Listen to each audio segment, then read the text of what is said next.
Début jeudi 4 juillet du premier congrès international à l'Institut supérieur des techniques médicales ISTEM Mbuji-Mayi, sous le thème « Enjeux de l'enseignement et de l'apprentissage en sciences de la santé ». Regard croisé au cœur de l'ISTEM Mbuji-Mayi, trentenaire. C'est le DG de l'ISTEM, le professeur Justine Mbelu-Kachala, qui a procédé au lancement des travaux. Pour cette première journée, plusieurs conférenciers se sont succédés.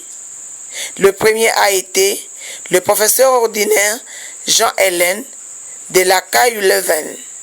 Il a parlé de l'apprentissage comme travail de l'étudiant au cœur d'une diversité des paradigmes, suivi du professeur Madoka Pinga Mutatai de l'UNIKIN et l'ISTEM Mbuji-Mayi. Elle s'est focalisée sur la façon d'apprendre des étudiants, résumé d'une thèse. Professeur Justine Mbelu-Kachala a parlé de la santé et la construction qu'elle apporte.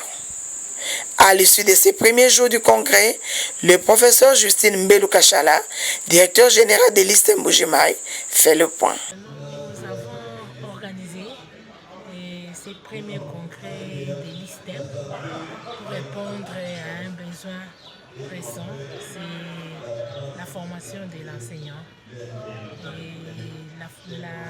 Les thèmes du congrès est centré sur l'enjeu de l'enseignement et les approches d'apprentissage et le design de l'enseignement.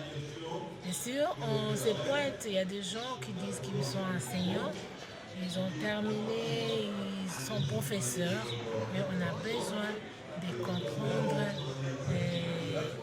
l'aboutissement de notre travail.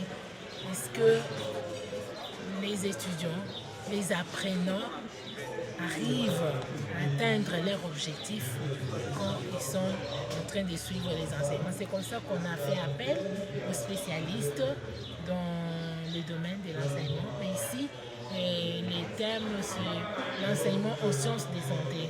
C'est-à-dire qu'il y a la spécificité de la santé qui émerge quand on enseigne comment donner les produits, comment vacciner, mais on doit tenir compte aussi de l'aspect pédagogique, de la pédagogie universitaire. C'est comme ça qu'on s'est dit, il faut qu'on ait ces assises où les chercheurs, les enseignants et même les étudiants vont être au cœur de ces débats et des réflexions pour améliorer la qualité de l'enseignement. Vous avez parlé aussi de 30 ans de l'ISTEM. Comment vous faites l'assimilation entre l'événement du jour et l'anniversaire de l'ISTEM?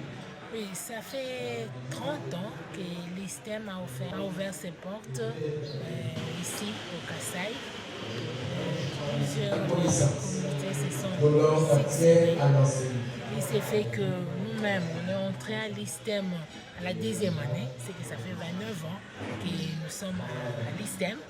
On avait l'habitude de formation scientifique, d'éducation scientifique, mais un congrès d'envergure internationale, il n'avait jamais eu. Et on s'est dit, on peut marquer les pas pour cette trentenaire et commencer avec l'évolution et la progression, la réflexion en profondeur sur l'enseignement, le design d'enseignement en sciences de la santé, compte tenu des réformes et des nouvelles technologies qui se pointent à l'horizon.